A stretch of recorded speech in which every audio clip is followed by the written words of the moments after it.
আচ্ছা বলেন তো ডোমিনোস পিৎজার লোগোতে কেন 3টা সাদা ডট ব্যবহার করা হয়? ওয়েল, কালকে ডোমিনোসের একটা ইন্টারন্যাশনাল ব্রাঞ্চ যেটা খুলনাতে নতুন হয়েছে সেখানে গিয়েছিলাম। বর্তমানে তাদের একটা ক্যাম্পেইন চলছে, ভ্যান থেকে তাদের কার্ড সংগ্রহ করলে মাত্র 99 টাকা দিয়ে আপনারা কিন্তু তাদের রেগুলার পিৎজা খেতে পারেন। তো কিভাবে এই কার্ড পাবেন এবং কোথা থেকে পেতে পারেন সেই সমস্ত ডিটেলস থাকছে আজকের এই ভিডিওতে। Hello everyone, this is Sagar, welcome to my another videos. আচ্ছা এইবার বলি আপনারা কিভাবে এই কার্ডটা সংগ্রহ করতে পারেন। খুলনা নিউ মার্কেট এরিয়া থেকে শুরু করে পিটিআই মোড় এবং সেন্ট জোসেফ স্কুল এই স্পটগুলোতে তারা বেশি থাকে। তো এইখান থেকে আপনারা এই কার্ডটা সংগ্রহ করতে পারেন এবং এই ক্যাম্পেইনটা থাকবে শুধুমাত্র 3 তারিখ পর্যন্ত। যাদের কার্ড এখনও রয়েছে তারা কিন্তু স্পেন্ড করে ফেলবেন এবং যারা নিতে চাচ্ছেন তারা 3 তারিখের আগেই কিন্তু নেবেন। তো এইটা হচ্ছে তাদের মেনু কার্ড। এইখান থেকে আপনারা রেগুলার যে পিৎজাগুলো স্টকে থাকবে সেগুলো কিন্তু আপনারা অর্ডার করতে পারবেন মাত্র 99 টাকা পে করার মাধ্যমে। সাথে কিন্তু এই কার্ডটা তাদেরকে দিতে হবে।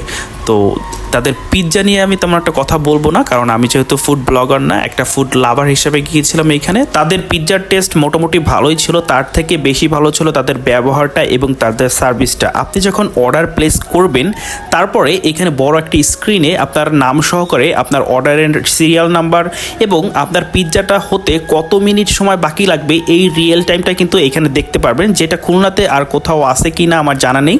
সো আপনাদের যদি জানা থাকে সেক্ষেত্রে আপনারা কমেন্টস করে জানাবেন। এইবার বলি ডোমিনোস পিৎজার ইতিহাস এবং ডোমিনোস পিৎজা কিভাবে এত বিখ্যাত হলো। ডোমিনোস পিৎজার যাত্রা 1960 সালের দিকে আমেরিকার মিশিগান শহর থেকে শুরু হয়।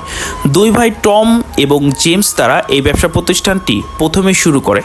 শুরুতে তাদের রেস্তোরাঁর নাম রাখা হয় ডোমিনিকোস, পরবর্তীতে তাদের নাম রাখা হয় ডোমিনোস পিৎজা এবং বর্তমান বিশ্বে 1 নম্বর পিৎজা হিসাবে এই ব্র্যান্ডটি রয়েছে। তাদের আউটলেটের সংখ্যা রয়েছে 20,000-এর বেশি। ডোমিনোস পিৎজার লোগোতে আপনারা যে 3টা ডট দেখতে পান তার প্রধান কারণ হলো প্রথমে তারা ব্যবসা প্রতিষ্ঠান শুরু করে 3টা দোকান থেকে, তাই তাদের ইতিহাস ঐতিহ্য বহন করার জন্য তারা 3টা ডট এখনও তাদের লোগোতে ব্যবহার করে থাকে। ডোমিনোস পিৎজাতে কিন্তু লাইভ কিচেন আছে, সো আপনারা চাইলেই দেখতে পারবেন যে আপনার পিৎজাটা কিভাবে বানাচ্ছে, তারা কোন পজিশনে তারা বানাচ্ছে। সো অল এভারেজ এই জিনিসটা বেশ ভালো ছিল। এছাড়াও তাদের ব্যবহার এবং তাদের সার্ভিস সব কিছুই ভালো ছিল। পিৎজার কোয়ালিটিটা আর একটু ইমপ্রুভ করা দরকার তাদের। আমার কাছে মনে হয়েছে যেহেতু একটা অফার চলতেছে তো এই কারণে হয়তো বা এরকম হচ্ছে। তো রেগুলার যখন হবে তখন হয়তো বা আরও ইমপ্রুভমেন্ট হবে, আমরা বেশ ভালো একটা পিৎজা পেতে পারি এখান থেকে। সো এই ছিল আজকের এই ভিডিওটি ইউটিউব থেকে যারা দেখছেন তারা আমার ইউটিউব চ্যানেলটি সাবস্ক্রাইব করে দেবেন এবং ফেসবুক থেকে যারা এই ভিডিওটি দেখছেন ফেসবুক পেজটি ফলো দিয়ে পাশেই থাকবেন এরকম সুন্দর সুন্দর ভিডিও পাওয়ার জন্য। Thank you so much for watching this video.